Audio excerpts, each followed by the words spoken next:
a country as wealthy as Venezuela should have been able to borrow money on its enormous natural resources and then would have been able to buy and sell like anybody else. But no, the United States has made sure that because of the threat of enormous penalties to the U.S. Treasury, the banks have been closing the accounts of the Venezuelan government and of the Petróleos of Venezuela.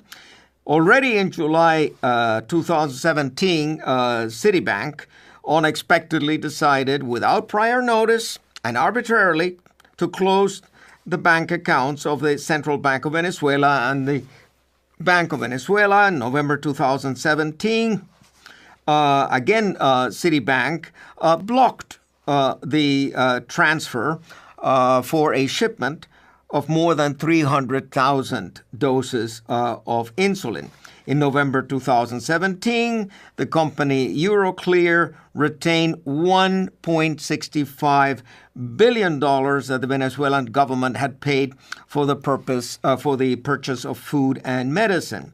Citgo, the Venezuelan state oil company based in the U.S., has not been able to transfer its profits outside the United States of America. It needs that money to buy food and medicine. And it is in the neighborhood, I think, by now of $9 or $10 billion that have been withheld.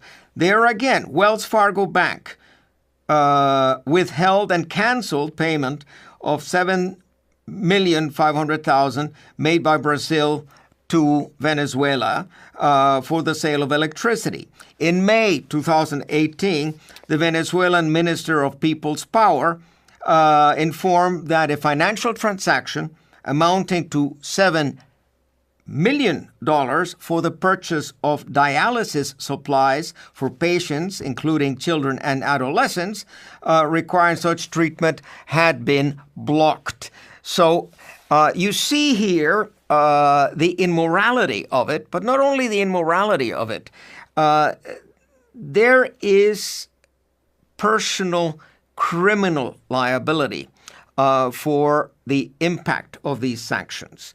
I mean, I am certain that the increase in child mortality, the increase in maternal mortality, the increased deaths for lack of insulin or lack of antiretroviral drugs is a direct result of this blockage, so that Venezuela has not been able to purchase what its people deserve.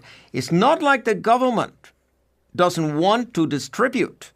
It's that the government is being, through an external economic war, is being asphyxiated. And that was the name of the game.